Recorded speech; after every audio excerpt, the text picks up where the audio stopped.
ఎన్నికలు జరిగితే అలాంటి చోట వైస్ ప్రెసిడెన్సీని వయసుని ఎన్నుకునే వైస్ చైర్మన్ ఎన్నుకునే ఎన్నిక జరిగితే వైసీపీకి ఎలాగో వైసీపీ వాళ్ళను దౌర్జన్యం చేసి తీసుకునే పరిస్థితి లేకపోయేసరికి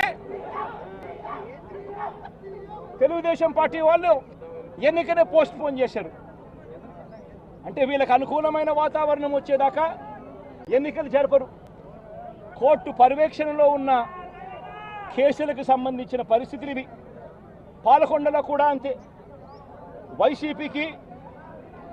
వైసీపీకి అందులో 17 ఉంటే తెలుగుదేశం పార్టీకి కేవలం 3. మళ్ళీ అక్కడ వైస్ ప్రెసిడెన్సీ అన్నది వైసీపీకి రావాలన్నా తెలుగుదేశం పార్టీకి రావాలన్నా, కానీ వీళ్ళకి అనుకూలత వచ్చేదాకా పోస్ట్పోన్మెంట్లు. ఇలా ప్రతి సందర్భంలోనూ కూడా డెమోక్రసీని కూని చేస్తూ ఉన్నారు. పోలీసులను వీళ్ళు ఇష్టానుసారంగా వాడుకుంటా ఉన్నారు. నేను ఇవాళ ఒకటే చెప్తా ఉన్నా, ప్రతి పోలీసు వ్యక్తికి కూడా చెప్తా ఉన్నా, మీ టోపీ మీద ఉన్న 3 సింహాలకు కనిపించే ఆ సింహాలకు సెల్యూట్ కొట్టడం మొదలుపెట్టండి.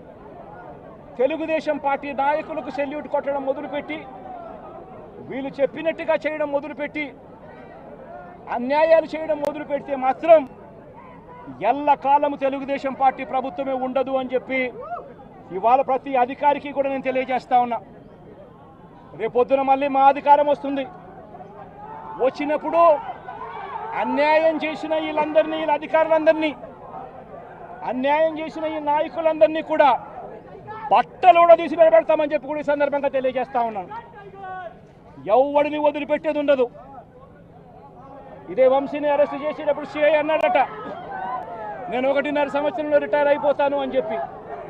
రిటైర్ అయిపోయినా కూడా సప్త సముద్రాల అవతల ఉన్నా కూడా మొత్తం అందరినీ కూడా పిలిపిస్తామని చెప్పి కూడా ఈ సందర్భంగా చెప్తా ఉన్నా.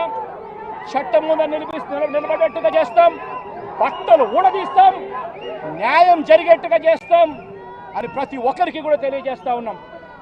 ఈ మాదిరిగా అన్యాయం చేయడం మొదలు పెడితే మాత్రం ఖచ్చితంగా ప్రజలు, దేవుడు ఇద్దరు కూడా వీళ్ళను శిక్షించే కార్యక్రమం ఖచ్చితంగా జరుగుతుందని చెప్పి సందర్భంగా మరొక్కసారి వీళ్ళందరికీ కూడా చెప్తా ఉన్నాం. అన్యాయంలో భాగస్వాములు కావద్దండి. మీ టోపీ మీద ఉన్న సింహాలను గౌరవించండి, వాటికి సెల్యూట్ కొట్టండి, మీ వ్యక్తిత్వాన్ని కాపాడుకోండి అని చెప్పి ఈ ప్రతి అధికారికి కూడా ఈ సందర్భంగా తెలియజేస్తా ఉన్నాం. సెలెక్టివ్గా కొంతమంది లీడర్స్ని టార్గెట్ చేసి అరెస్ట్ చేస్తూ ఉన్నారు. దాన్ని ఎట్లా చూస్తారు? మన పేరుని కానీ ఇవాళ వంశీ, ఇటీవల కొంతమంది అరెస్ట్, నంది సురేష్, ఇట్లా దాన్ని ఎలా చూడాలి? ప్రజాస్వామ్యం కూలిపోతా ఉంది అని చెప్పడానికి ఇవన్నీ నిదర్శనాలు. ప్రతి కేసు ఇల్లీగల్ కేసే. ప్రతి కేసులోనూ కూడా వీళ్ళే బెదిరిస్తూ ఉన్నారు, అవతలోడు బెదిరిస్తూ ఉన్నాడు అని చెప్పి వీళ్ళే కేసులు పెడతా ఉన్నారు. అసలు బెదిరించేది ఎవరిని బెదిరిస్తూ ఉన్నారు? ప్రతి విషయంలోనూ వీళ్ళే. పారిశ్రామికవేత్తలను వదలడం లేదు, రాజకీయ నాయకులను వదిలిపెట్టడం లేదు. ప్రతి ఒక్కరిని కూడా వీళ్ళే బెదిరిస్తూ ఉన్నారు, అవతలోడు బెదిరించినాడు అని చెప్పి మళ్ళీ ఎదురు కేసులు పెడతా ఉన్నారు. ఇవన్నీ ఊరికే పోవు, ఇవన్నీ కూడా మళ్ళీ వీళ్ళకి చుట్టుకుంటాయి. చుట్టుకున్నప్పుడు వీళ్ళ పరిస్థితి అతి దారుణంగా తయారవుతుంది అని మాత్రం ఖచ్చితంగా చెప్తా ఉన్నాను.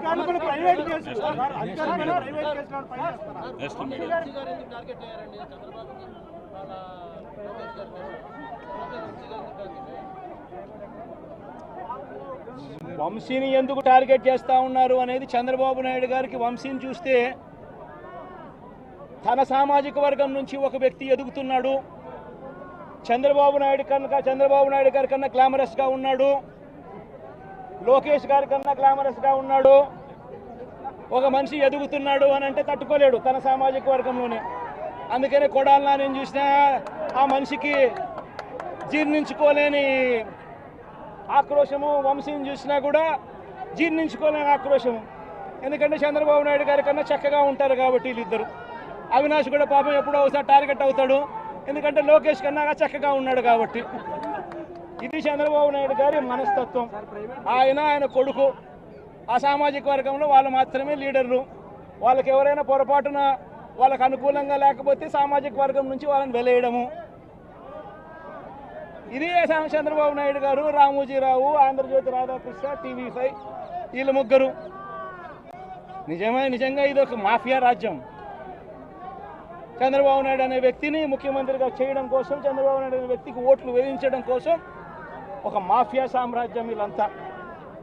ఆ మాఫియా సామ్రాజ్యంలో ఎవరైనా చంద్రబాబు నాయుడు గారికి వ్యతిరేకంగా వాళ్ళ సామాజిక వర్గంలో ఈ అవినాష్ కానీ, నాని కానీ, వంశీ కానీ ఇలాంటి వాళ్ళు ఎవరైనా నిలబడితే, పాప మా శంకర్రావు కానీ, మా బ్రహ్మనాయుడు కానీ ఇటువంటి వాళ్ళు ఎవరైనా నిలబడితే అంతే, వాళ్ళ సామాజిక వర్గంలో తప్పు పుట్టారు, వాళ్ళ అన్యాయస్తులు అని వాళ్ళ మీద తప్పుడు కేసులు పెట్టడం, వాళ్ళ మీద ఇల్లీగల్ అరెస్టులు చేయించడం, వాళ్ళ మీద బురద జల్లడం, వాళ్ళని ట్రోల్ చేయించడము,